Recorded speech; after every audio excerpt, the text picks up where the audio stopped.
What up? Welcome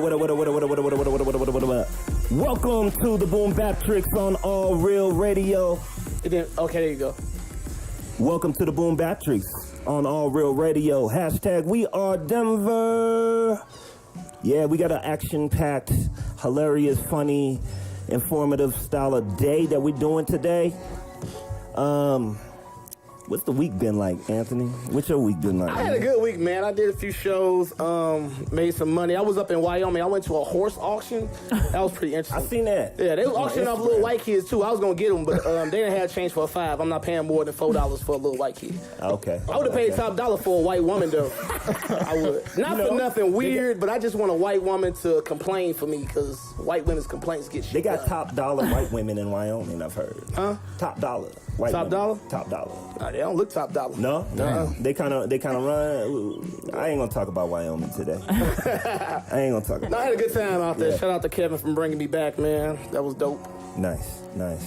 What about you, LaRae? How you been? What's going on? What's new? That's interesting. Nothing's new, actually. This week was uneventful. Uneventful? Nothing happened? Nothing at all? No. At all? No. Nothing you want to talk about? Okay. Okay. Shit, all right, well. LaRae just boring today. On that note, we have some guests today. Awesome guests.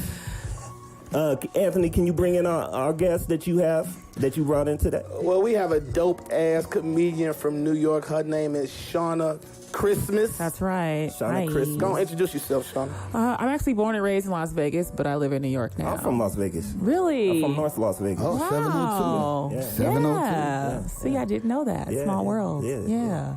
So I live in New York now, but I mean, I try to be funny from time to time. So Word. most of the time. Nice.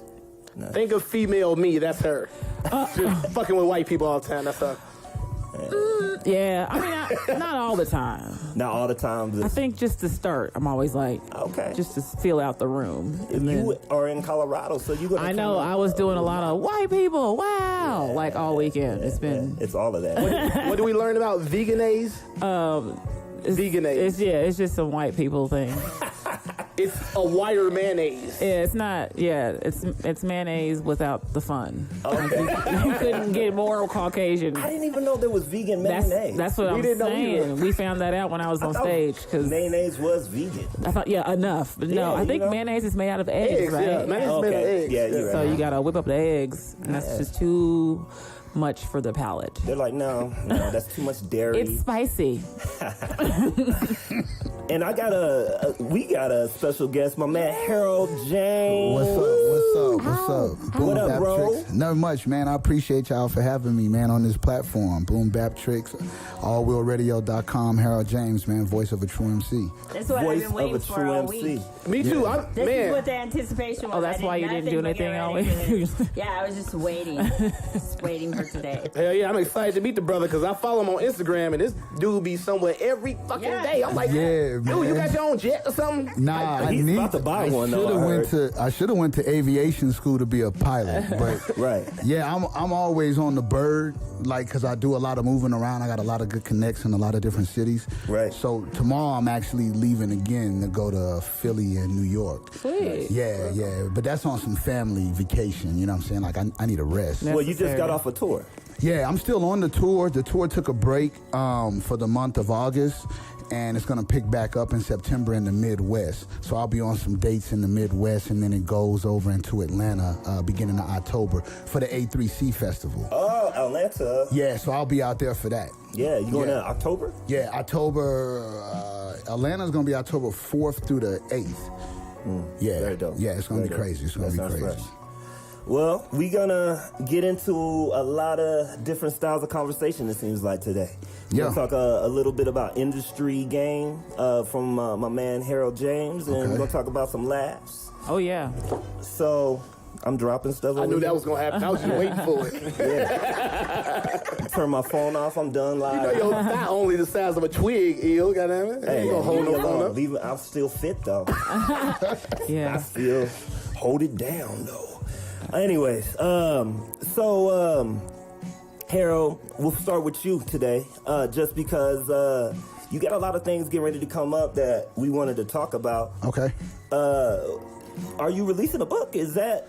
Yeah, I'm like right now I'm in the middle of a major launch in terms of my new website, new music, and an ebook that I put together. And the name of the ebook is called For the Artist. So it's really geared towards the artist or the producer or the writer or even the composer that don't understand the business in terms of how to protect their intellectual property. Right. Yeah. All right. So I guess before we even get into that, we don't know too much about you other than what you do within your music. So can you give us a little bit? I know you at one time lived in Houston, Texas. Yeah. You're originally from Shreveport, Louisiana. Lake Charles. Lake Charles. Yeah, I'm sorry about Lake that. Charles. A small little city right next to the Gulf, Lake Charles, Louisiana. We just hit like 100,000 people. I call it Dope Man's Graveyard. Pretty much you either working at the casino or you working at the chemical plants or you sell dope or you gonna have a hustle that's gonna get you out of the city like your own business. Okay. So I'm from a little small city, migrated over to Houston. Denver's always been a second home because I have family here, so I've always been back and forth and whatnot. So Houston, yeah, man, Houston taught me to hustle. Denver taught me how to relax and appreciate life, appreciate family. Lake Charles, Louisiana is where I'm from. Nice. Yeah.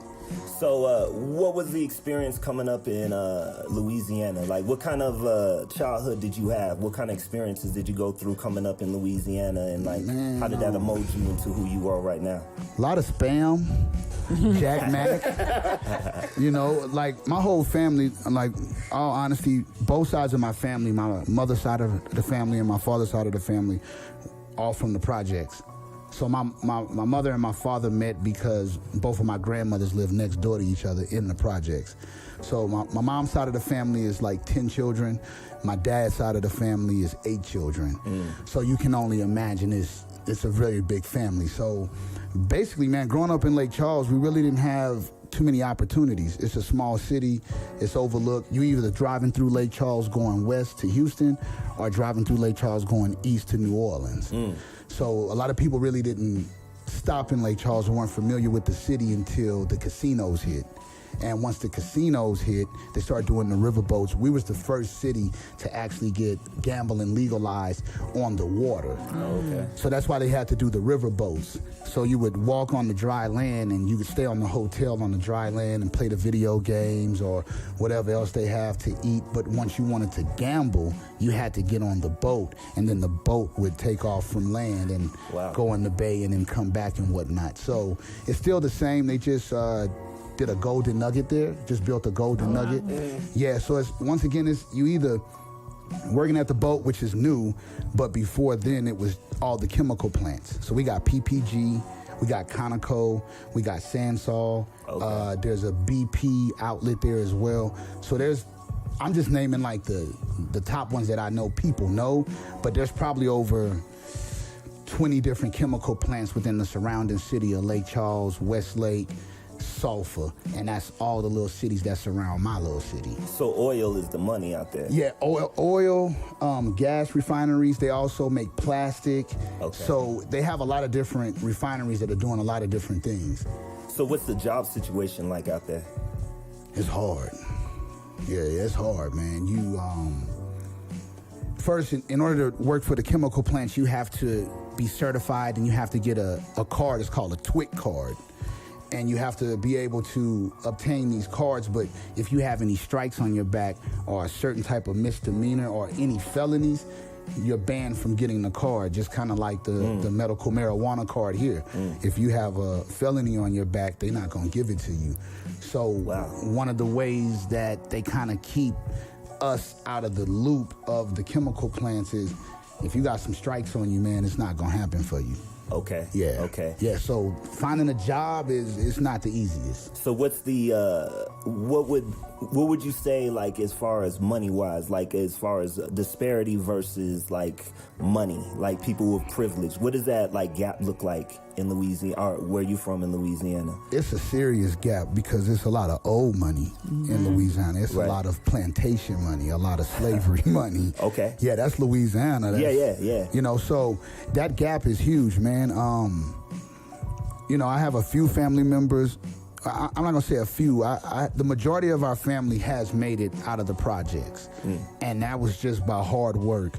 My grandfather, rest in peace, he was lucky enough to get a job with the city where he was driving tractors. So he would do a lot of work around the city.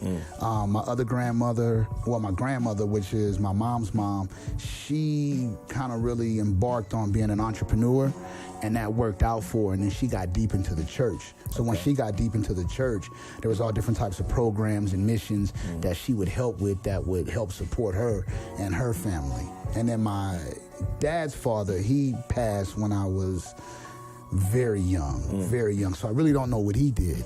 And then my grandmother, my dad's mother, she was another one that kind of embarked on her own entrepreneurship. But up until then, she worked at the hospital. Okay. Yeah. Okay. So did that kind of give you game? Like seeing them go through their experiences, did that kind of make you like think more on like, I have to hustle, I have to figure out how to like diversify and make my own? Yeah, it was, seeing like, you in the projects and you in the house, and it's really not a house, it's like a 2 or 3 bedroom depending on what you have, and everybody's jammed up in these houses. So, it's 10 kids on one side, 8 on the other in terms of my family, so everybody's jammed up in these homes. But it was my uncle, which, rest in peace, my Uncle Jerome, I'm not gonna say he showed me the hustle, I seen him hustle. He was really deep into the streets, and he was a pimp. And I seen that. And I seen, okay, well, he's getting money while everybody over here is trying to get money, but I didn't want to live that lifestyle. I didn't want that to be me. So I kind of just took a seat back and kind of had to figure it out from there. But no one actually set me down and said, hey, this is your avenues that you have in order to make money. It was more or less like when I started traveling, when I got out of Louisiana and started meeting different people in different areas, that's when I kind of started formulating my own hustle and what I really wanted to make myself into. But I know I didn't want to lead the lifestyle of anything my parents were doing, my grandparents, or my uncle. But, sometimes you get kind of brought back into certain things like the streets. I can dig it. So I learned a lot from the streets and the hustle. So was your family, they're pretty supportive as far as the entrepreneurialism, since you had people in your family doing their own thing? Yeah, it was. It took them a while to get there. The people that I kind of brought up, it took them a while to get to that entrepreneur spirit. So by the time that they got there, I was already out of Lake Charles. I was in and out of the boot. We call Louisiana the boot. So I was in and out of the boot. So when I would come home, I'd get to talk to my grandfather, and he'd sit down and talk to me and tell me the things that I should value and the things that really didn't mean shit. Right. You know what I mean? And even with my uncle, too. My uncle never... I didn't find out my uncle was a pimp until maybe about 5 years ago. Right, okay. I thought the women just loved him. You know what I'm saying? He was tall, dark-skinned, about 6'5". I thought he just had a way with women. Okay. And he would never... Oh, he had a way with women. Yeah, he did. He would never put that in our face. And this was my grandmother's brother. So my Uncle Jerome. So he would never put it in our face like, I'm a pimp, I'm doing this, you should be a pimp. When we would sit down and talk with him, he was always very positive. He was always trying to get us to stay away from the streets, but, right. Yeah. I think that's one thing that happens in the black community is because we're in so much disparity, we find a variety of different ways to diversify our hustle. Yeah. And, from an outside perspective, if you've never been without, meaning, you haven't been without a job, you haven't been in an area where you're just not provided resources, then you don't understand why we have to resort to hustling sometimes. True. So I think, I think about that with my family. I have a lot of different styles of hustlers that came through my family. I had an aunt who was a pimp, and I think, you talk to people about that and it's alien to them. Why? Yeah, they don't get it. They some people call it nigger rig, right? But it's really ingenuity. We had to figure out ways to eat. We had to figure out ways to better our situation or our family situation or help each other. So, like Il said, sometimes people really don't understand what we may go through in our communities or in our households as being minorities. You know what I mean? And sometimes the streets is the easiest way to get a check. Right. It's easier to get a check in the street sometimes than it is to go fill out an application, wait for them to call you, go do the interview, and then you pray that they like you. Right. But that's what they do, though. They stack the deck against you. They make you resort to the streets, and then they make it so you can't go legit. Right. You know. Right. Also, one of the things is being minorities. We're grown up saying it's a hustle or it's, you know, a side thing or this is what we got to do to make it this month. But that's really entrepreneurialism. So if we were white or we were in a different community, we would have had that label. But as it is, I didn't even know what an entrepreneur was until I was in my early 30s. I was like, oh, that's what my grandpa did. You know, he never had like a 9-to-5 punch out, clock in type thing. He just worked, and he, you know, him and my grandmother owned a home that is paid for, but he didn't have a regular job, and it was always, oh, your grandpa does side work, and I didn't know what that was. And had that been taught to me a long time ago, I would have started a lot sooner. And then as far as the pimp thing, so crazy story, since we are Denver, my grandmother was the first like madam here in Denver in the early 1900s, and she actually, the state of Colorado actually had her get a license, so she had like a kind of an LLC for that was here, a brothel in downtown Denver. So, but no one ever equated that. It was like shameful. No one ever talked about it. She LLC'd her business? Yeah, she was registered with the state of Colorado. Yeah. You know what I'm saying? That's hilarious. But that was changed throughout the family It's next until level. now. Right. And now I'm like, man, my grandma was an entrepreneur. My grandfather did that. Why wasn't that put out there more for the rest of us instead of us going to jobs we hate, you know, working for someone else's dream? So big up to you. And your business sense, too, is out of the park, especially, you know, within your art and the book. Like, just creating that for yourself and then writing a book for others to follow. Yeah. You know, that's not really done in the game. Usually people like to keep all them keys. Well, like, I had a mentor. So long story short, I was in Job Corps because I was cutting up in the South. So one of my aunts was like, maybe you should go to Job Corps and try to get your shit together. And I'm like, yeah, maybe I should. You know, I wanted to go to college. I wanted to go to a historical black college. So I wanted to go to Langston University. I almost went there for track and field. Yeah, I was close. Yeah. So they had a Job Corps program, and they was like, you know, you can go to Guthrie, Oklahoma, and that'll get you into Langston. But in my mind, I'm still stuck in the streets. So I get to Job Corps, they want to pay me like it's like $150 every 2 weeks. But they was feeding me, and you know, I had room and board.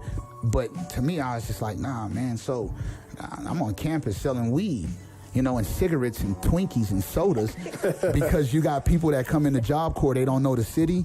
They're afraid to go to Oklahoma, or they're afraid to leave off the Job Corps base. So I would leave off the base and go buy like Twinkies and gummy bears and sodas, because on Job Corps you can't get all that shit. And then we was hustling it. So I'm in Job Corps and I'm really trying to better myself, but it was my mentality. So I was doing good. No, I didn't get caught selling drugs or snacks or anything, but my attitude and my personality, I got into it with one of the instructors, because the instructor got into it with one of my cousins, and me and my cousin shouldn't even been in there together. That was the wrong, you know what I'm saying? That was the wrong element, and they really was on his ass. But that's my cousin trying to take up for him. We both get kicked out of Job Corps. Oh no! I'm back down south, so I had to kind of start realizing, like, man, maybe it's the company you keep, or maybe it's you.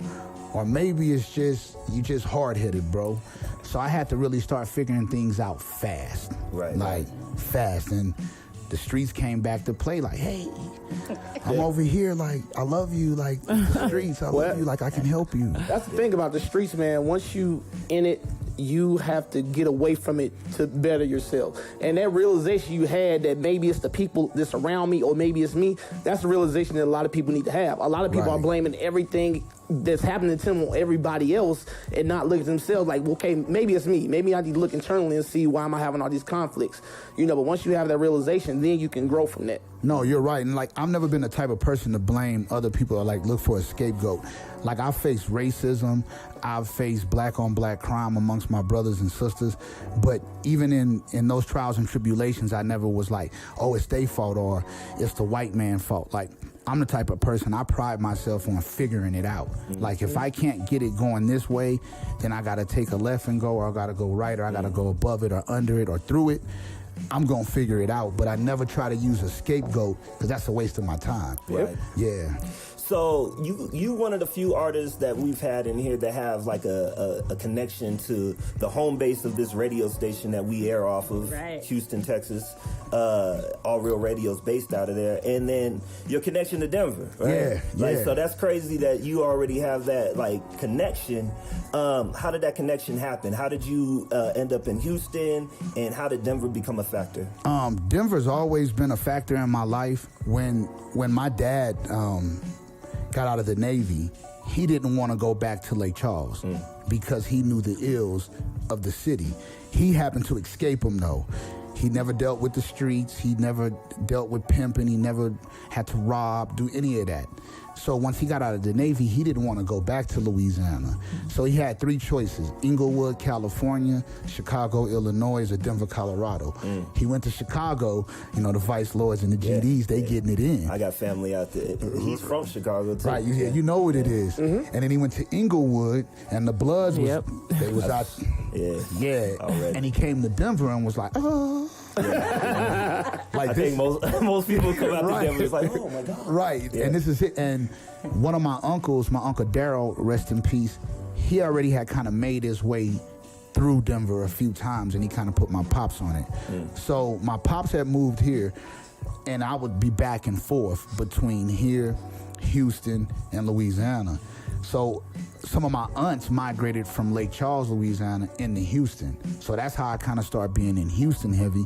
Houston would be like a summer trip for us, because from Lake Charles is about an hour and 45-minute ride. So we want to go to Six Flags, Astroworld, which is no longer there, but when it was, we would go there like for summer vacations and shit.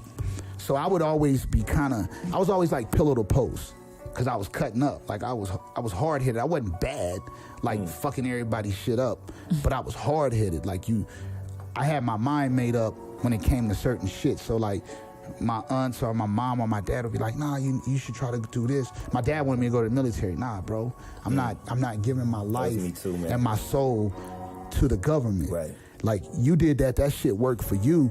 Different time, different person. Right. So I couldn't do that. So I would always just be moving back and forth. And then finally, man, when I just really got into music, I've always been into music, but when I really started focusing on it, I was like, you know what? I need to bridge the gap between the places that I love, which is Louisiana, Houston, and Denver. So once I started doing that, and then, you was one of the first people that I met here in Denver that actually worked with me and took me serious. That's what I was telling LaRae. That's how me and Il met. We met, connected, and, it was love from there. So I just really kept grinding, man. Right. I kept grinding, letting the hustle speak for itself versus just running up on people like, oh, can we work? And motherfuckers like, who are you?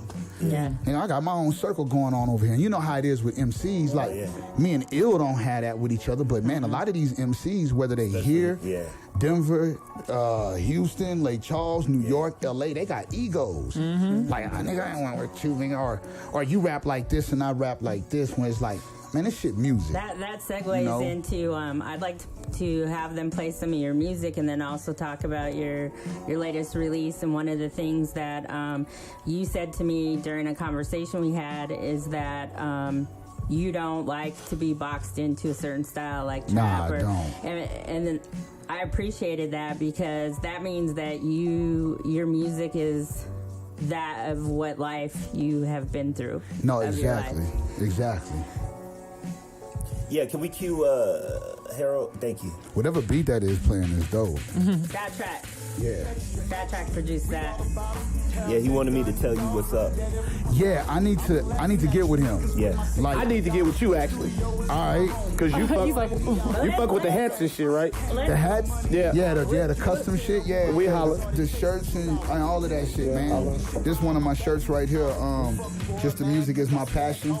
You know what I mean? Like, you know, so yeah. Let's talk about this project first. Do you think? Oh yeah, I was just saying afterwards. My bad. I'm fucking up. I He had it apologize. fresh in his mind. He wanted to make sure. Right. Yeah, I forget that shit. We definitely want to talk more about your entrepreneurial stuff too, and the merchandise. That way, people know that they can contact you to get production of that Okay. too. But I was really, wanted you to talk about the music too, and all of that. So, Yeah, this song right here is called Extra Extra. It's featuring Will Geist. Okay. You Yeah. guys know, Yeah, I know I'm pretty Will sure Geist. y'all know Will Geist. Southern, I'm not going to say Southern because he's from Dayton, but soulful singer. Right. From Dayton, Ohio. Long story short, man, I put this record together. It was more of a lyrical approach, but I wanted it to be lyrical, but I wanted to let everybody know my current status and where I was at as a person. So I called it Extra Extra because it's like extra, like, I'm delivering the newspaper. But when I wrote this record, I was just kind of in a mood of like, I need to let people know that even though I'm from the South, lyrically, I can go, but then I don't like to come off the head with a bunch of bullshit, mumbo jumbo. So when I'm in my lyrical state as an MC, I'm talking about the shit I'm going through. So like right now, I said Extra Extra, read all about it. Harold Jamez, GODN, Connected for Profit. GODN was a record label called Gentlemen of Distinguished Nature, and I was helping them with their business, and I was educating all of their artists. So I wasn't signed to the label, but I was helping the CEO with everything he needed from publishing, copyrights, ISRC codes, Nielsen BDS SoundScan. So in the song, like, I jump on the bird, I cruise the Bahamas. Like, I'm really doing that. When I'm in Houston, I go to Papa Do's. I'm drinking Swamp Things, and I like lobster. I love seafood. You know what I'm saying? And like, music is my passion. Traveling is a hobby. You know what I'm saying? So I just really wanted to get at people something different. And the producer that produced this beat, if you listen to it closely, it's Curtis Mayfield sample, and it's Super Mario Brothers. No. Oh, okay, I hear that. That's dope. No. I appreciate that much more now. And that's the same. That Curtis Mayfield sample is the Curtis Mayfield sample Eazy-E used on it was on the very first album. I forgot the name of the Eazy-E song, but he used the same sample. He just used it a tad bit different. So, and then in the song too, I just wanted to show everybody love. So to the gangsters, the hustlers, the ballers, the players, the divas, I love all of y'all. Let's get this money up. So I wanted to show everybody love and say, you know what? All of us collectively together have different titles, or we have different backgrounds or different mentalities, but at the end of the day, everybody trying to get their money up.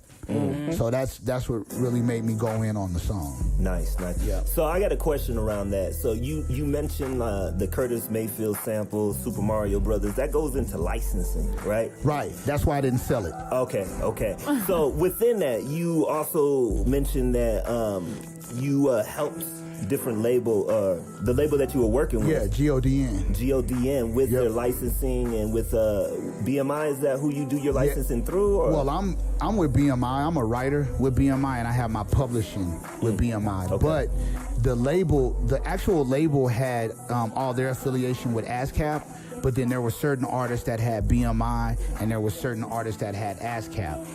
But before they actually had those entities, those performance rights entities, I had to explain it to them. So that's another thing. So we have listeners on here who don't even know what ASCAP or BMI, that we're talking acronyms and craziness. Right. Like, can you explain a little bit on what that is? Yeah. And, so ASCAP, BMI are performance rights organizations. Those are the people that you can register with as a writer and as a publisher. And then every time you come up with a piece of work, work, whether you wrote it, whether you co-wrote it, whether you produced it, whether you composed it, that's where you want to send in your information to be properly tracked. But there's a step before that, and that's copyright. But BMI and ASCAP, what they do is they clock all of the performance right companies across the world. So radio, internet radio, jukebox, fucking elevator music, and if you perform in certain venues like movies as well, right? Like the Pepsi Center, if you perform in the Pepsi Center, they're clocking that.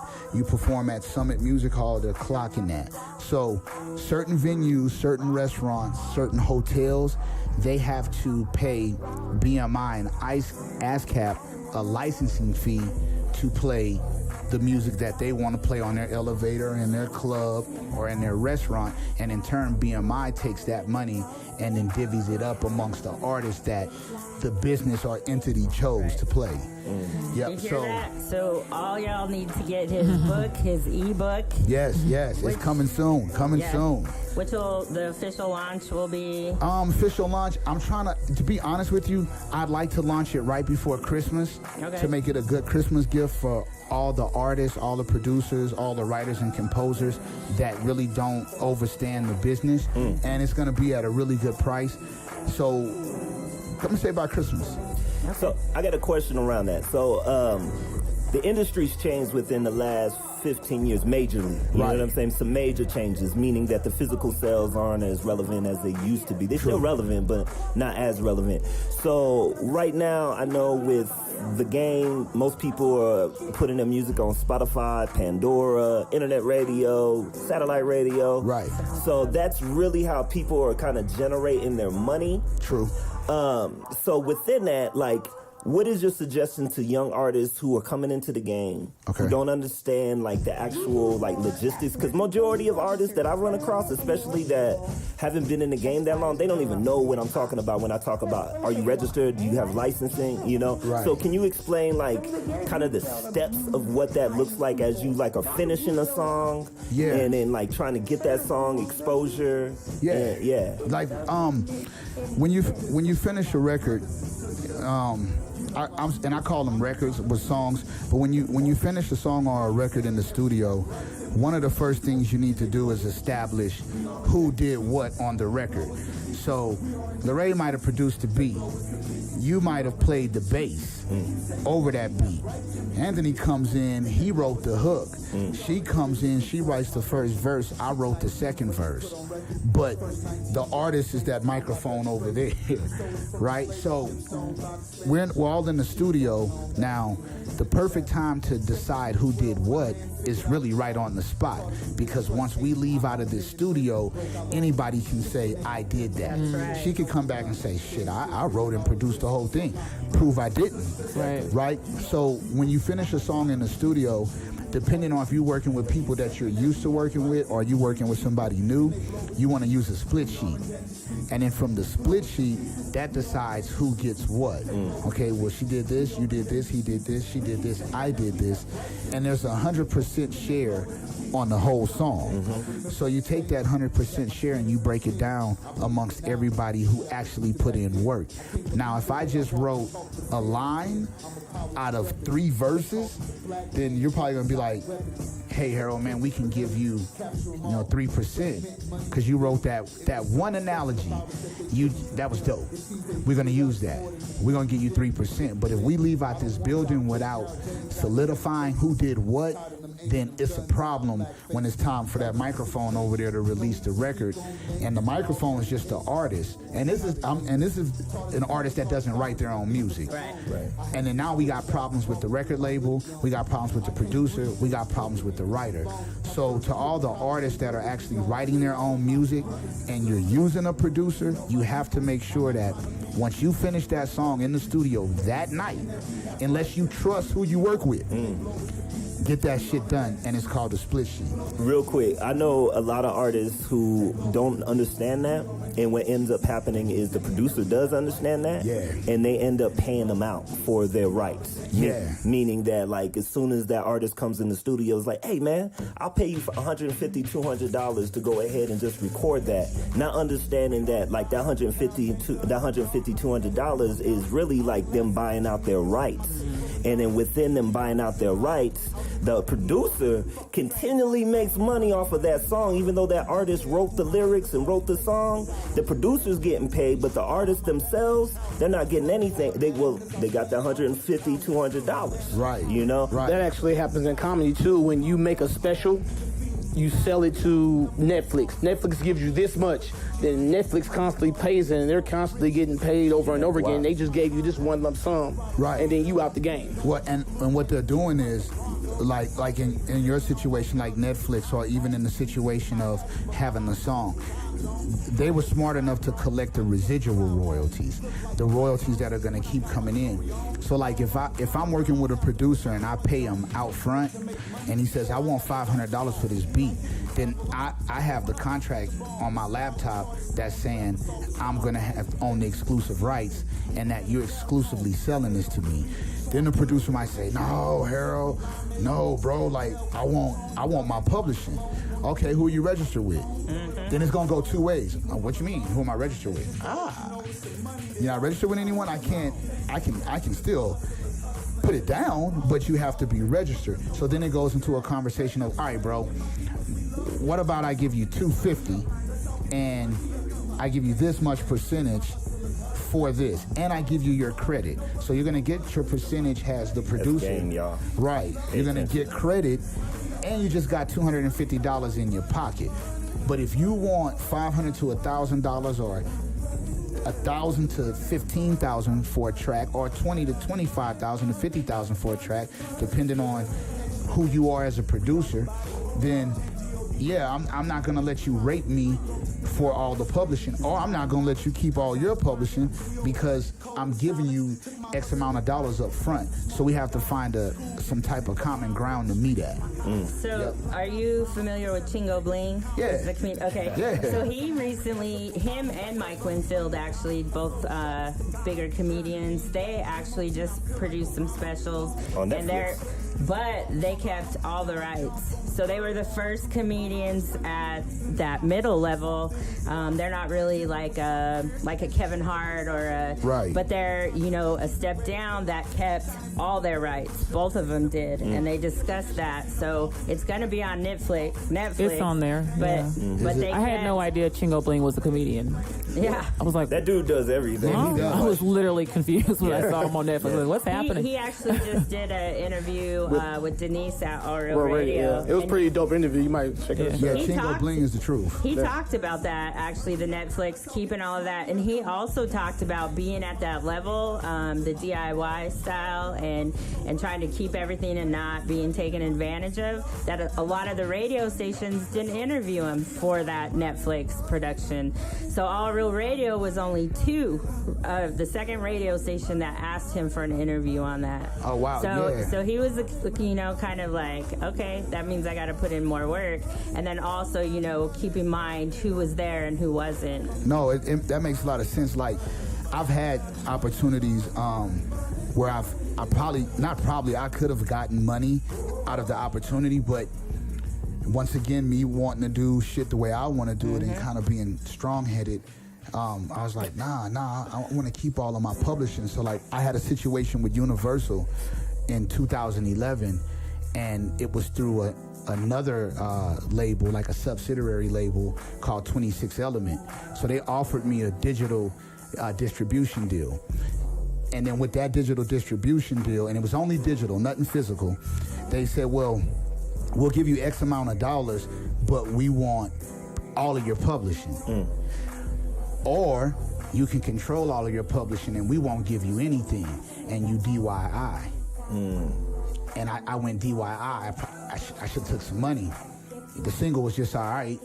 In my opinion, the single was all right. A few other people told me, like, this shit's just all right. You know what I mean? I like that you on that. Like, real quick. So like when I was like 16, 17, I just got so many things going through my mind. So I was like 16, 17, I was signed to a label. Okay. And then within signing to a label, I didn't understand the percentages and the rights. So like when we ended up releasing our project, we never received anything because we gave up all of our rights within the contract. We didn't have an attorney to look over the contract, but we got exposure. Right. So with that, a lot of young artists nowadays who are coming into the industry, they're signing these 360-degree... Yeah, them the worst. the 360-degree deals. You know, the 360-degree deals. So can you, like, kind of explain what do you have that information on, like, breaking down, like, the 360 a 360 deal is, it's 360 degrees of everything you do. So not only are they going to make money off your record, your publishing, your merchandise, your pop-ups, your appearances, and the tour.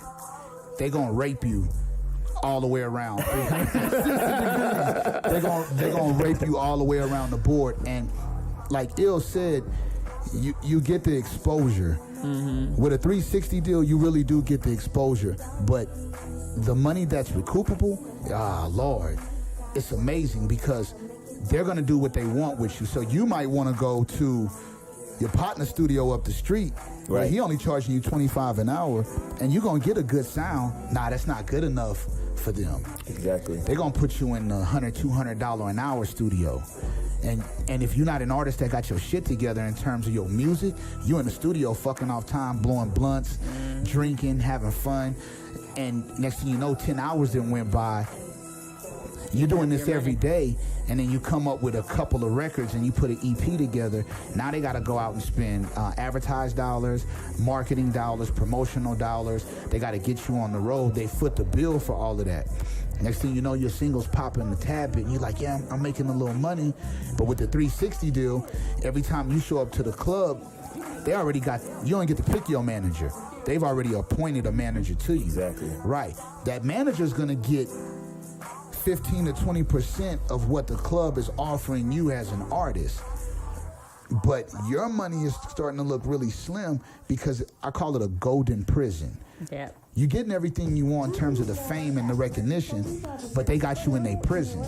You can't spend no money on your own. You want to eat, you got to ask the record label. You want a car, you got to ask the record label. You want some weed, you got to ask the record label. Hell, you want a woman, you got to damn near ask the record label. You want to record, record label. You want to work with this producer, record label. And everyone on the outside of your prison, the reason why I call it a golden prison is because they looking at the gold. Everyone on the outside of you is like, I can get paid off Harold. Oh, you want to work with me? Yeah. So just the label? Yeah. Producer go back and tell the label, I need $30,000 for this track. Label, oh, you Timbaland? I got you. Cut the check. Next thing you know, you're in the studio with a Timbaland track. You and I just use Timbaland as an example, so people that's listening, please don't think Timbaland did this to me. I don't even know Timbaland. So I'm just using Timbaland as an example. But you're in the studio with a Timbaland track, you thinking you got it off love. You and Timbaland met, y'all chopped it up, maybe had a drink, had a good conversation. But once the label reached out to him, Timbaland looking at Se7en, that's my golden prison. Yeah. They got him boxed up and locked up. I can get what I want out of the label because of who I am, because of my name. Now I'm stuck in the studio with a $30,000 Timbaland track. I'm trying to get the record done. Now they got to promote it. At the end of the year, when they say, "Hey, Harold, let's have a seat. Let's talk about how your first single did that you did with Timbaland." I'm like, "Yeah, man, it's all over the radio. Yeah, man. Yeah, we pay for that." What you mean? That's payola. Nah. We had to pay for radio campaigns. There's a difference between payola and a radio campaign. And then they like, well, yeah, man, I did those shows. Yeah, but we had to pay to set up those shows for you. You had to get to those shows. You had to be accommodated while at those shows. You needed somewhere to stay. You needed to eat. Oh, the clothes too. Yeah, man, y'all hooked me up with Bape and Supreme. No, they charged us. Oh yeah. They gave you a few that's items. even one of the things with even being an event producer. So you attain the event either by your connection or as a producer you paid for it. you're promoting, so you're paying for promotion. Right. You don't know what these artists are promoting, so you got to come in the back end and make sure you're paying for stuff. And then at the end of the day, you'll have, an artist be like, oh, I just saw him pay you out $1,500. I should get 40% of that. Well, no, I shouldn't pay for the shit so you could perform. So they don't understand that. And also, that business part is good. Is that in your book? No, I haven't. Okay. Actually, like the first ebook is strictly to help the artist, the producer, Okay. the writer, and the composer. Okay. And then if this ebook goes well and people receive it well and they actually start using the knowledge and it starts working for them, then I'm gonna start dipping into some other things. But that is one part of the industry as well. And then one of the other aspects of business, the last question I have, is merch. A lot of artists will go and do tours and they expect that money from the producer or the promoter, but they don't realize you need to have merch. You need to, that's a very important aspect of the whole touring game, being a comedian, a musician, whatever. So can you maybe talk about that a little bit, and then maybe some of your services as far as people reaching out for merchandise as well? Yeah, merch is what when I did the deal with Universal in 2011, I took the deal that said I don't want your money, I'm going to keep my publishing. Yeah. Merch was one of the things that I had heavy in-house already. So just to rewind back to the question that Il had brought up earlier, and then I'll jump onto the merch, I should have took some money. The reason why, the single was just all right. My wife was like, that shit's just all right. And she's from Philly. Okay. You know what I'm saying? So I really trust her judgment. And she's like, this shit's all right. But Universal offered me X amount of thousands of dollars, but they wanted to keep the publishing. Now, I told them no, I was going to keep my own publishing. So what made me feel like a boss with doing that move is when Universal Canada picked up the single, they liked it. The name of the single was called Cold. I had Will Geis on it, as a matter of fact. Okay. And they were like, we like it, we want to put it in our catalog. So the president of Universal Canada, which is Dale Abernethy, he had to call me personally and was like, yo, I need to make sure I have the correct name of your publishing company and your IP number from BMI so everything can relate back to your publishing. That shit made me feel like a boss. Like, I'm on the phone with Canada, but then he hit me with the magical question because he knew I'd fuck myself. When can you get out here to Canada and do a promo run? And so I'm on the phone and I'm like, damn, I couldn't even answer that question. Like, so I had to fluff it. Like, yeah, I can, I'll try to make my way out there during the winter. Well, I need dates. I need this. And where are you thinking about being at? Where are you going to do your pop-ups at? What clubs? What radio stations? What mom and pop record stores that still exist?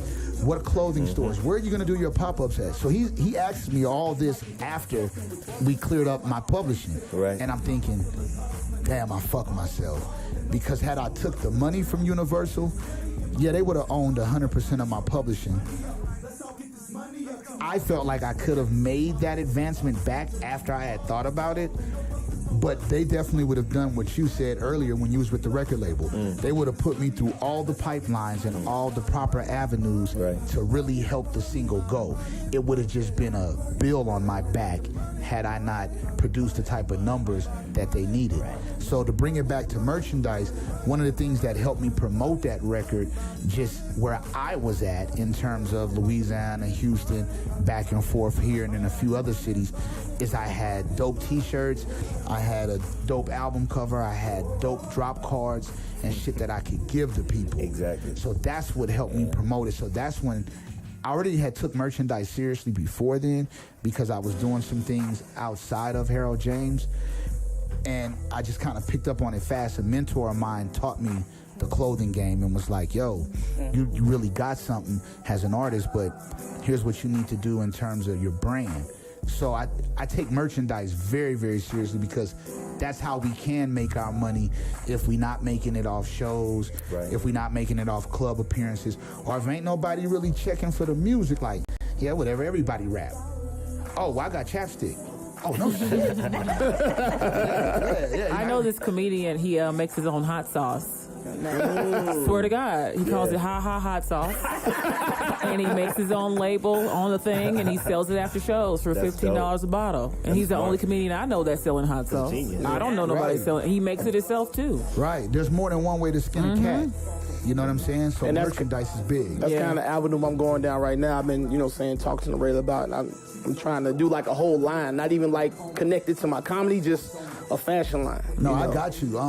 In terms of just merchandise, like if anyone at this table, and then I'll give out the information when you guys are ready for me though, but anyone at this table, if you need anything from printed t-shirts to custom hats, whether it's a snapback or a fitted, you need socks, you need drawers, you need a goddamn wristband, backpacks. Oh, you got it all? Yeah. Okay. I have a network of resources that I use for all of my merchandise.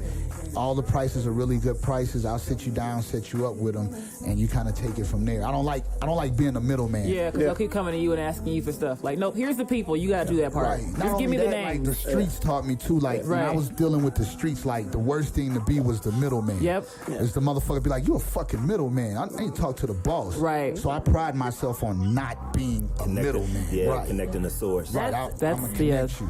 That's one of the things I always hate doing too. Is I always skip the middle guy and go straight to the top. Right. That happens a lot with comedy too. It's like, oh, how'd you book that? I'm like, yo, this is the person's name. I don't. Right.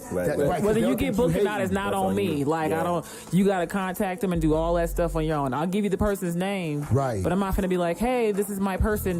Nah, because I don't want. Nope. If you don't get it, it's because you ain't They'll doing blame it. your ass. Yeah, exactly. I'm so funnier than you. I should have gotten. well, got nothing to do with me. exactly right. So speaking of that, Miss Christmas, Yes. how long have you been in town? I've been in town since Thursday. I got here early Thursday morning, and I was welcomed with cold weather. I was not excited about that because It was I left. 70. No, it was not. I left Vegas at 6 a.m. Oh, Thank that's you. why. It was 85 degrees in Vegas at yeah. 6 a.m. And I got here and it was cloudy. It was like 50 something, and I was like, nope, it's August, and I was not happy about that. And yeah, I mean, I was in Salt Lake City a couple weeks ago, and I was like, oh yeah, this is just like that. Just a lot of white people walking around. Yeah. Yeah. Salt Yeah, Lake, it took 2 days before I saw a black woman. I was like, do they have them here? said Like 2 days. Yeah, because Looking. I saw a few black men, but then I was like, are there black women here? Like, what's going on? I saw 2 of them down the street, and I was like, Yes, Salt Lake. it's crazy. So it's here. It's been interesting. It's a lot of outdoorsy stuff out here, which I think is nice. Yeah. You know, because people are riding bikes and taking a tube down the creek or whatever they call it. Just real. The people riding the bikes aren't from here. Oh, they're So, not. you know. Oh. No, they're not from here. No. Where Who they are from, the LaRae? people? Like, Everywhere educate else. me. Oh, they come Right. in. They come in and start riding bikes. Yeah. The natives don't ride bikes here. I ride bikes. LaRae don't ride bikes. She's You're from not the from north. here. See, Oh, that's true. what it is. That's true. Denver true. natives are like, nah, we don't. From Vegas. No. We don't do that. It's always been too spread out, you know? Yeah. And now that they've made Denver like this happening spot and they're building it up instead of out how it's been, all these people are riding bikes. Those bike lanes were made for us. Well, I've heard that before in many a ghetto. So what's your, Miss Christmas, tell us about, your upbringing in comedy and everything. What's going on with I you? started comedy in Vegas. I've been doing comedy be 4 years this year. I've been saying 4 years for like 2 years though, because people think I'm just better than that. So I'm just like, all right, 4 years, whatever. But I started in Vegas, and the scene there is okay, but there's like a local scene where you do all the shows there, and then you have the strip. Right. And the strip really don't fuck with you like that. Like, because they're paying $90 a ticket to see Ray Romano or whoever, somebody who's famous already. So it's really hard to kind of get in there if you don't have a TV credit or somebody vouching for you. So I had to leave home to actually get noticed at home. So then I moved to LA for almost 2 years, and that was awful. Hated it so much. LA is kind of like Vegas in that sense where you're competing with already famous people and people that are just trying to be famous. So it was more about how many Instagram followers do you have as opposed to if you're funny. So you have that whole weird thing trying to figure out how do I get my social media to make me a better comedian, which doesn't make any sense because you get better at comedy by doing it. So the mics are kind of spread out and that was stressful, and I work a full-time day job too. So I missed a lot of opportunities to do auditions or do sketches or whatever people do. Like, I'm at work, I can't do that. So after LA, I left and went to New York in April this year, and that's pretty much been I think that's my spirit animal. That's where I'm supposed to be. So what's the scene like in New York? I mean, it's crazy because it's about comedy. Like, they're not putting you up unless you're funny. Like, and New Yorkers don't laugh at you. What part of New York are you in? I'm in uptown Manhattan. Okay. Yeah, so I live right above a barbershop, so it's pretty dope. What's the price like out there? Just wondering. It's expensive. Is it like in comparison to Denver? Because I know Denver's pretty expensive right now. Is it? I don't know how much Denver is. Oh yeah, Denver's ridiculous. I mean, you got people living in 7-bedroom apartments with 2 bathrooms, and they're That's asking you for $800 for a room.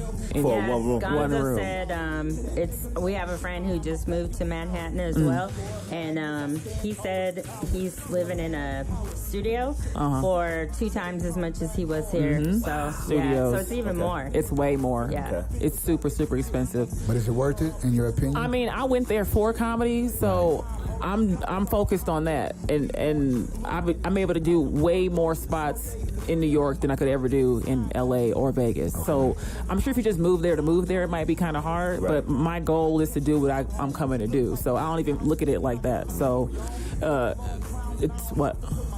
That's huge, what you two just said. Right. So a lot of people look at it like, this is super expensive. Sure. I'm not going to go. It's not worth it. Right. But him saying, taking that hit with the rent, is it worth it for your career? And you going out there saying, that right there. Well, people even say, it gets cold there in the winter. It's going to be cold. I'm like, I'd rather be able to go do 3 mics in one day in a blizzard than be in the beach and not being able to get on stage at all. Yeah, to throw your hustle on. Yeah, because everybody in LA is just chilling because it's so nice outside. I'm like, bro, are we working? Like, what are we doing? What's your goal? But in New York, I'm like, I will walk through rain or whatever else I got to do if I'm going to be able to get up. Right. So when did comedy become, because it's just based on what you said, comedy's not a hobby for you. No. It's become life and a job. So when did you take that turn from comedy being a hobby, something of an interest, to a job and a purpose? You know, the first time I got on stage, which was really weird, I did my first open mic at a strip club because Vegas, that's just... Yeah, that's Vegas right there. That's how you know did it you at work. Sapphire. There were men there. Okay, yeah. Huh? Were there men there? Well, the Sapphire, the strip club is like the world's largest strip club. Yeah. They have their own pool. They have a showroom where they do they watch football games in the showroom. They have UFC events in there. They have the men of Sapphire that come on the weekends and dance for the ladies. So they have that separate stage venue for just performances. And then they have the strippers on the other side. And so I felt like if I didn't do well in my first mic, I would just go to the other side and perhaps... Shake some ass. Yeah, shake my ass and get my self-esteem back up in order. So it worked out. I did 3 minutes and I was like, oh my God, I think I was halfway through and I was like, I'm supposed to be up here. Nice. That's how I felt. And so I was a natural with it. And then it took me a long time before I bombed. And dear God, when you bomb, kill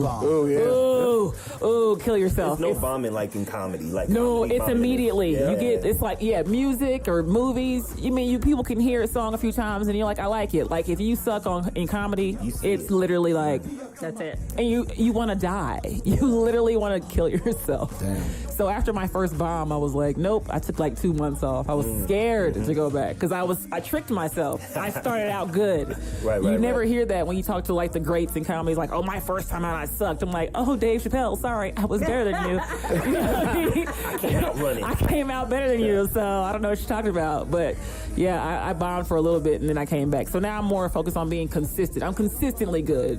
Okay. Which is what I think is far more important. Because even even the best people have a bad set. Right. And sometimes people, the audience, it is your fault. I'm sorry.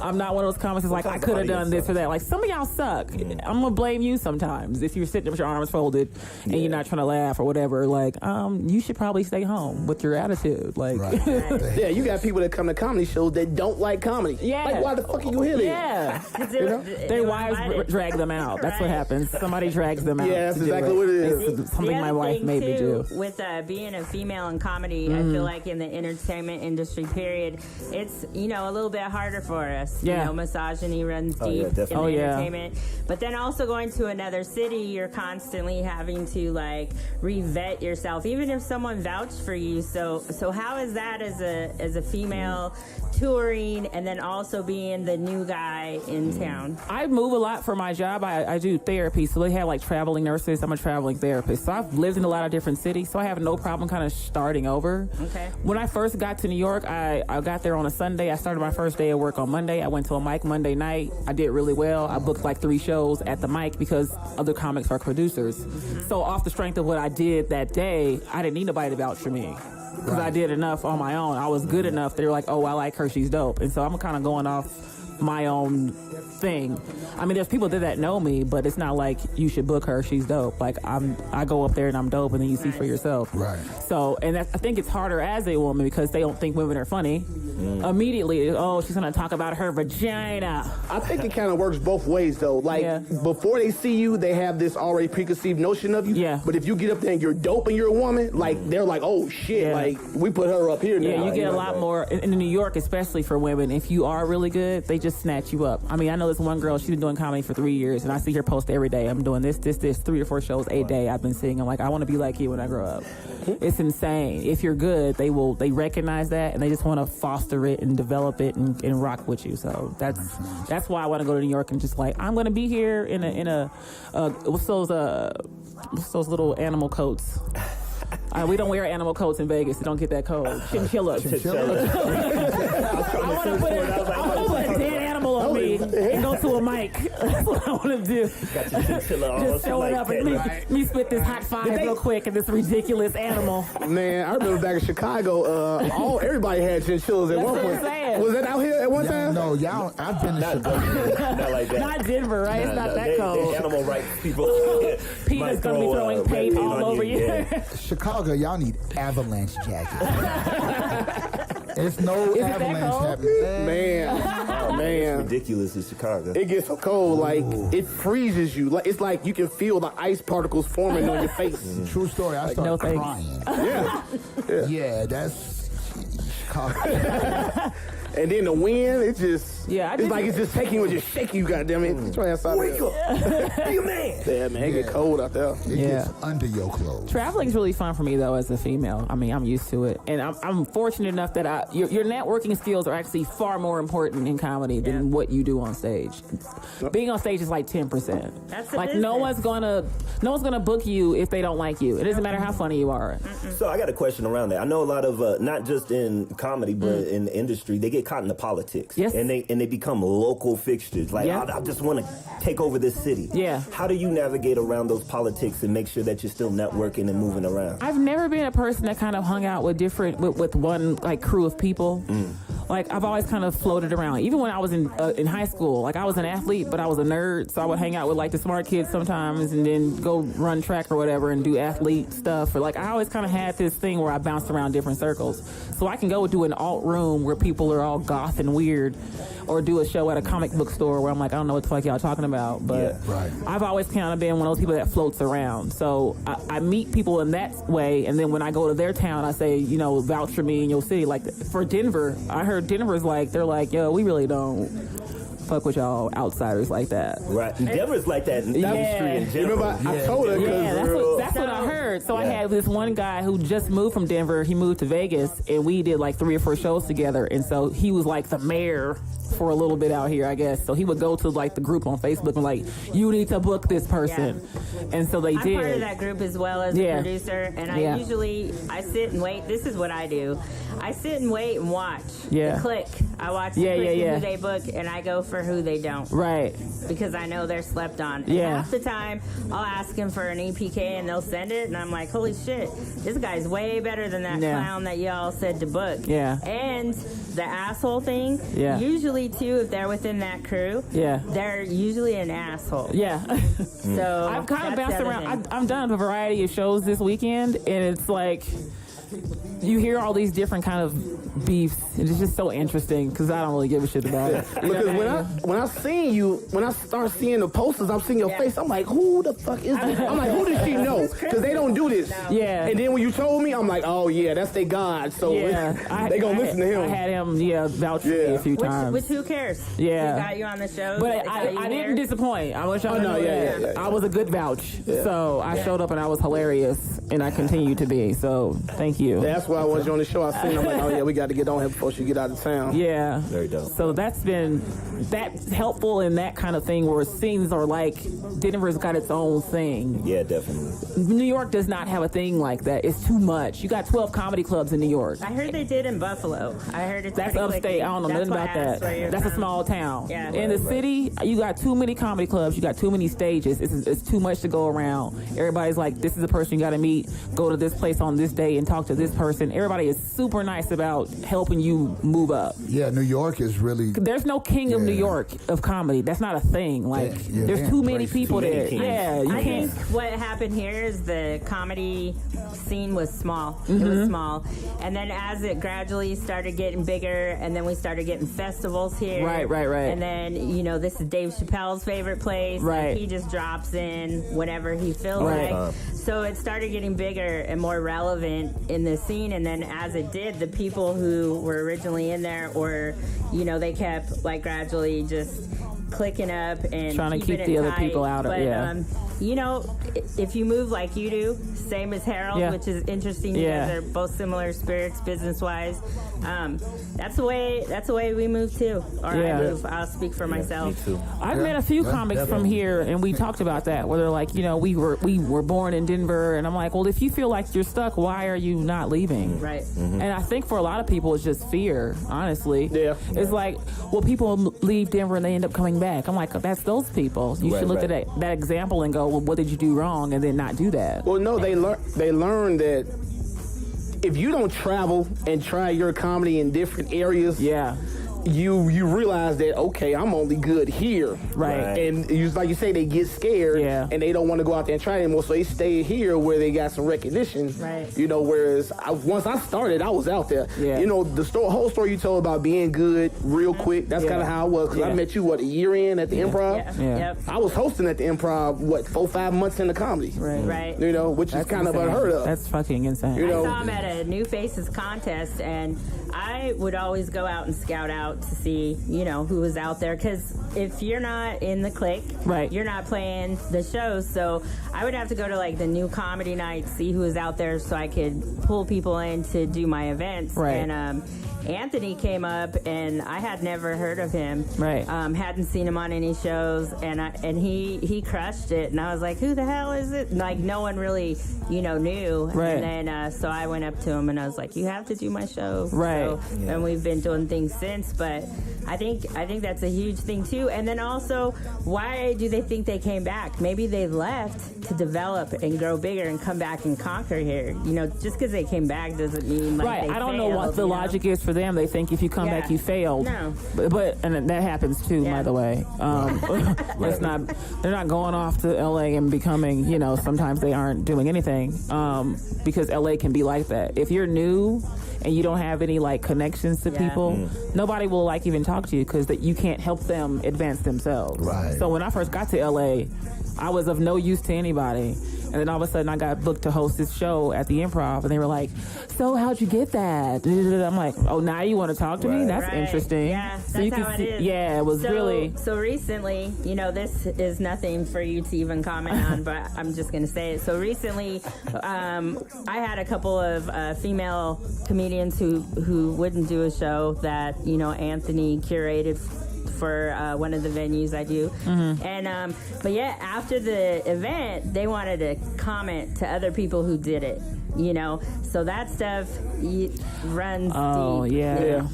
Crazy. I put on an all-female show of just women I think didn't get the recognition they deserve in the scene. Sure. And they got this whole big feminist thing about supporting women that nobody came to see these women. No. We had to pack the place ourselves. Yeah, and then they wanted to attack the show afterwards. Right. Wow. Well, that's unfortunate. Sideliners. It was the person you talked to. When you talked to Whose comedy isn't that great. Yeah. Anyway, I don't enjoy them. Yeah. But that's my personal preference. Right. And their business is bad. Right. So why would I want you anyway? So the fact that you didn't get booked isn't because you were a woman. Right. Isn't because of your vagina jokes. Right. Or your vagina. You can tell some good Right. vagina jokes if they have to be good. Right. Because we have to list all the dick jokes. Sure. I know that's all they talk about. Honestly. And I mean, that was one of the best shows we've ever produced. annoying. That show was off the chain, man. Yeah. It was good. It was really good, and the crowd appreciated it. And Anthony's gonna put together another Part one. 2. So, well, I think it should be something we do on a regular, actually, because the audience, the crowd, they want that. So in business, you kind of watch. You watch where your need is. You watch who's coming. Who did I have to do the least advertising for? These women came out in droves for this show. Right. It was standing room only, and people that hadn't come to a show before. So that told me they need this. They want this. So, I mean, that's it. If you want to be rich in business, man, find a problem and solve it. Yeah. Boom. That's it. That's true. I think that one of the problems with Denver is they end up getting trapped in the illusion of fame. Because Colorado fame is real, like, oh man, I'm famous here. Yeah. But you ain't really famous. Right. Nobody knows you outside of here. And I think a lot of artists out here, they get in Colorado fame, and then when they get outside of Colorado, they realize they ain't really shit. Small fish. Yeah. Super small. And that hurts their egos too, where they're like, oh wow, I thought I was so important. It's like, no. Yeah, like they really stick together here. Like that's why I moved away. Like kind of what Il just said. That's why I moved the way I move out here. You got to. The artists here that are from here, they're born and raised here. They really stick together. And then me personally, I didn't want anyone to feel like, oh, you trying to ride our wave. Mm-hmm. Yeah, you make your own shit. Yeah. But you know, in terms of what Il just said, they do. You know, the local star, local bars. That's the saying that, you know, everybody says. That's something we say in H-Town in Louisiana all the time. Local stars, local bars. I didn't want to be a local star, local bar. But then you come here, and then to try to network with certain people here, they kind of come off like oh, you trying to ride the wave. Trying to infiltrate, Nah, bro, I'm just trying to network. And the worst part about it is that if you do come into the scene and you're talented, they'll try to suppress you to keep you out the limelight so people won't even look at you. Yeah. You know? Yeah, you'll watch that wave too. You'll see an artist. They'll realize, oh, this guy's good. Let's have him. Let's book him. And then once they start feeling threatened. Thank you.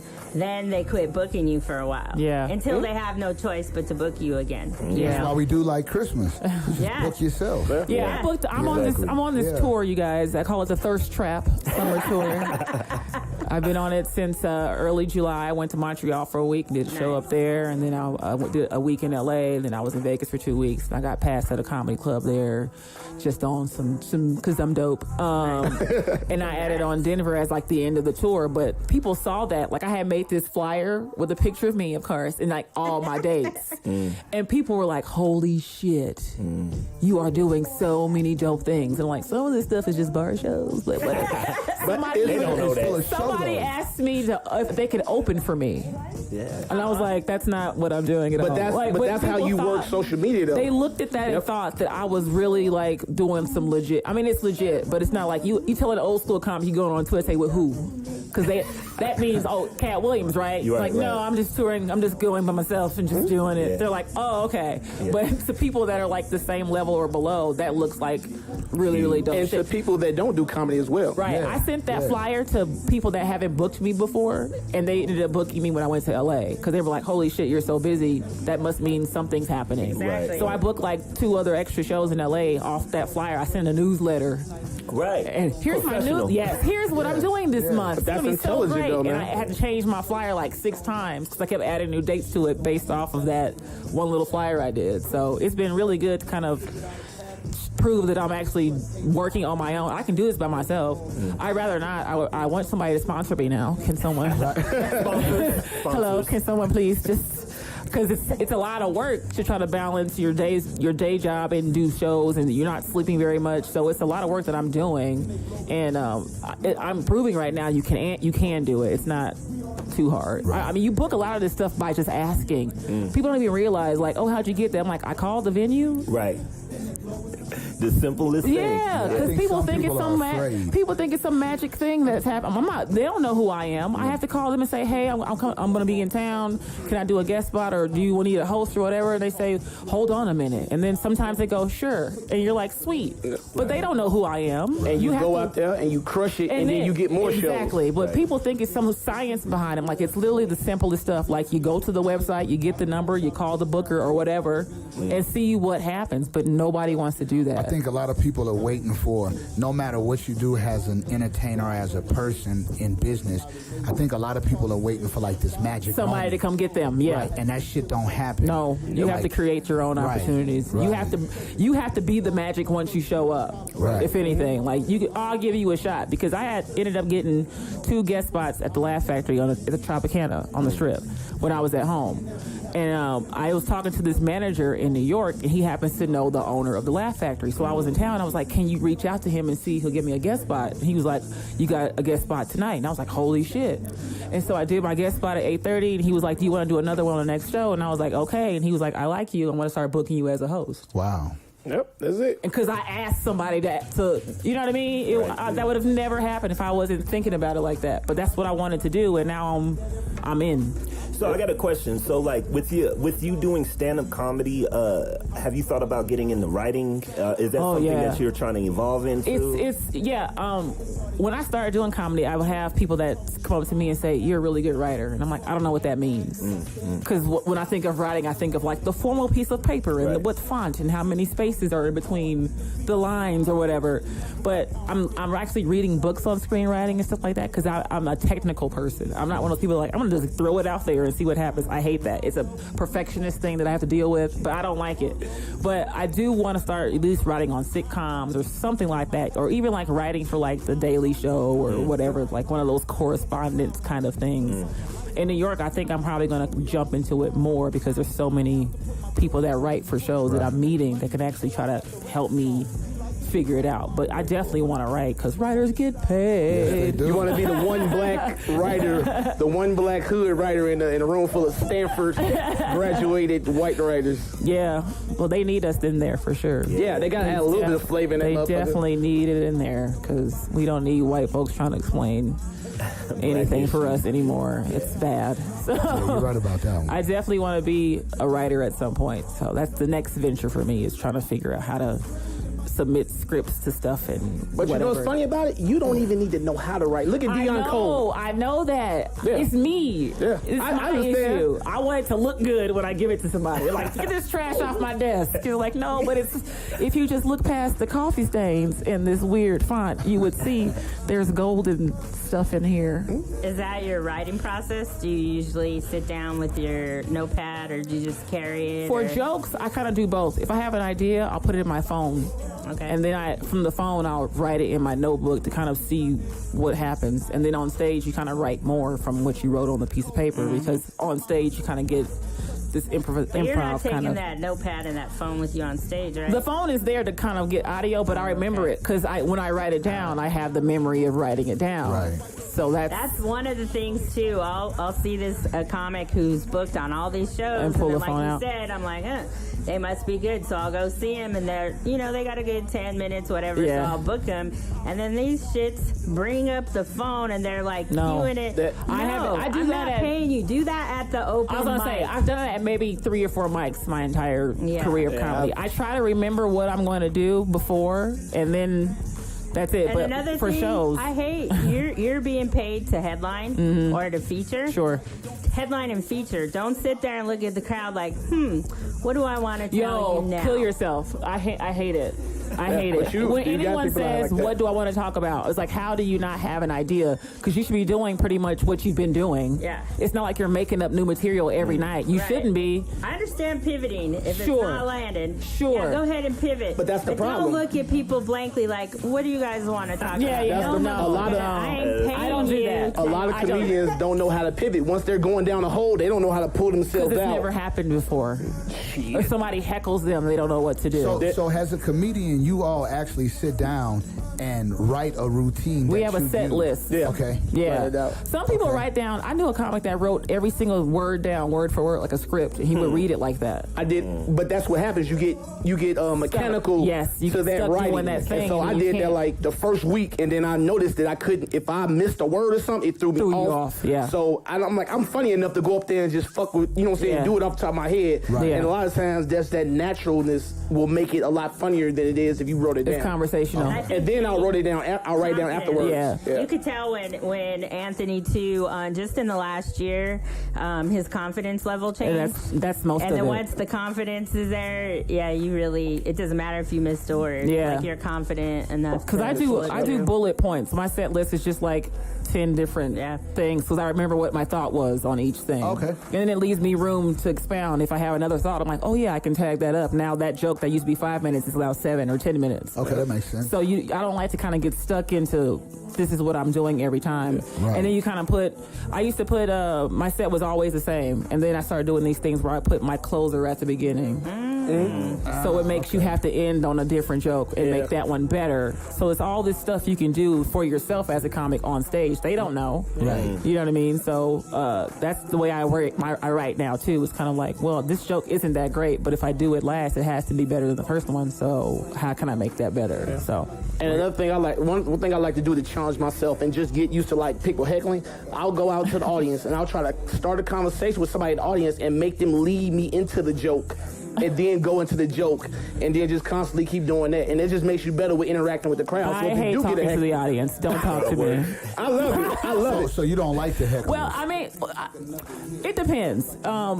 For me, heckling is more like an aggressive, taking the whole focus off the show, and it's mean spirited. Yeah. Okay. As opposed to like if you ask the person a question, you're engaging them in that. But if somebody's just talking and they don't give a shit about what you're doing, then I have a problem with that. Okay. So I just prefer it if you just shut the hell up and laugh when needed, and then we'll have a good time. Okay. But yeah, those people that are like, you're ugly, you suck, or know your audience, you're like, fuck off. This joke isn't for you. That's what that is. I roast motherfuckers, so I don't give a shit. Go ahead. I don't like to do that. Go ahead with it. I feel like I lose control. I'm in charge. So if I'm going in on you, then now you're taking the shit off what I came here to do, and the audience is now distracted by it too, and they came to see me perform, not to see me. It's like I'll do it for so long, but if it becomes a big distraction, then I'll just have them removed. Yeah. But usually, if you get them good enough, they'll be like, okay, let me chill the fuck out. Because I get heckled by men. See, you're a man, so your heckling's different. I get heckled by men. Women don't talk when I'm on stage. Grown ass men get up there and try to talk shit. Shit, drunk women are the worst hecklers in the world. No, they're not. Bullshit. Well, I guess maybe it's just different for us. They want drunk Anthony. men. They want a piece of that. Well, that's different. They want to fuck. The dudes want to fight me. Dudes see you up there and you commanding the stage. You got the mic in your hand. You funny. You doing all this shit. And they getting in their feelings. They mad. So they want to challenge you. Right. And then I'm bigger than them too. I'm 6'3", so that's a whole other thing going on. Right. So I get into heckling things with men, and I'm like, yo, I will beat the shit out of you. And then I'm gonna call the police, and we'll all die. Well, real quick, y'all. Let's go ahead and get your social media so they can go ahead and get in contact with both of you. Okay. Ladies first. I'm at ShannaChristmas.com. At Shanna Christmas, it's SHANNA. Yes, that's how it's spelled. Don't come from my mama on how she spelled my name. It's Shanna, okay? And you know how to spell Christmas, and that's on all the social media platforms. Yeah, it's Harold Jamez. It's HaroldJamez. You can find me at HaroldJamez.com.